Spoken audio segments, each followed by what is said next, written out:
இந்த மருமகரிய சோறாக்க சொன்னா என்ன ஆக்கி வச்சாலோ தெரியலையே. வெளியில போனா கதை அடிக்கண்டு விட மாட்டேக்காளுவ.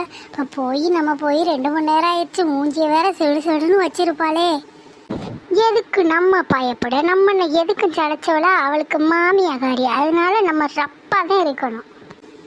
போதும் பொண்ணு, போதும் பொண்ணு. எண்ணியாரம் போன தாய் கிழவி இப்பதே வருது. வீட்டுல வேலை வெட்டியெல்லாம் பார்க்க சொல்லிட்டு போயிடுச்சுல, அது இஷ்டத்துக்கு தான் வரும். என்னம்மா மருமவளே, கூப்பிடுறது காதுல கேட்கலையா? அங்கிட்டு திரும்பி நின்றுக்கிட்டே இருக்க.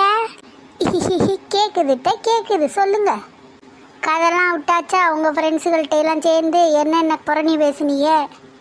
புரணி பேசணுமா? நாங்க எதுக்கு புரணி பேச போறோம்? நாங்களே எங்க கதையை, எங்க சோக கதை, சொந்த கதையை சொல்லிட்டு வரோம். எதுக்கு அடுத்த கதையில புரணி பேச போறோம்? ஒவ்வொருத்தியும் விலைவாசி இவ்வளோ அவ்வளோண்டுக்கிட்டு சொல்லி புலம்புறாளுங்க, அதை கேட்டுட்டு வர்றோம். நீ என்னென்ன பேசிடுவோன்னு எனக்கு தெரியும். இல்லை, விலைவாசி பற்றி பேச இவ்வளோ நேரமாக ஆச்சு. இல்லை, அவங்கவுங்க மருமகளை பற்றி பேசியிருப்பீங்க, இல்லை சம்மந்தாரவளை பற்றி பேசியிருப்பீங்கன்னு நினச்சிட்டே. சும்மா தெரிஞ்ச மாதிரிலாம் பேசிக்கிட்டு இருக்காதம்மா. போய் சோத்தை எடுத்துட்டு வாப்போ.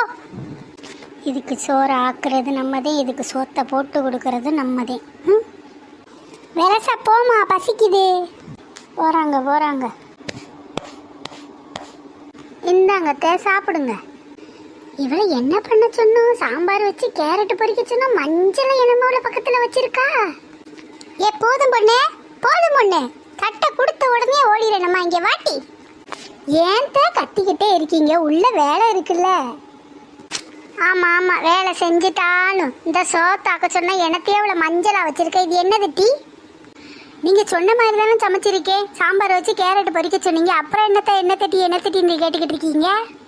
இது என்னட்டி மஞ்சளா பக்கத்துல என்னமோ அம்மாவோ ஆய் மாதிரி கிடக்கு. இதை பார்த்தாலே சாப்பிட தோணுதா? அது பருப்பு துவையதே, கடலை பருப்பை வறுத்து துவைய அரைச்சி வச்சிருக்கேன். சாப்பிட்டா சாப்பிடுங்க, சாப்பிடாட்டி தட்டை கொடுங்க. நான் போறேன், எனக்கு உள்ள வேலை இருக்கு. அடி பாதகத்தி, தின்னுட்டு இருந்த சோத்தை பிடிங்கிட்டு போறாளே.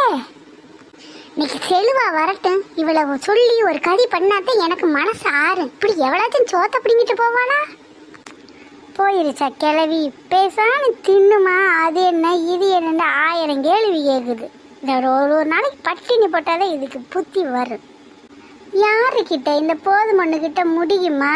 நான்லாம் சோத்தை பிடிக்காட்டி பறிச்சுட்டு போய்கிட்டே இருப்பேன்.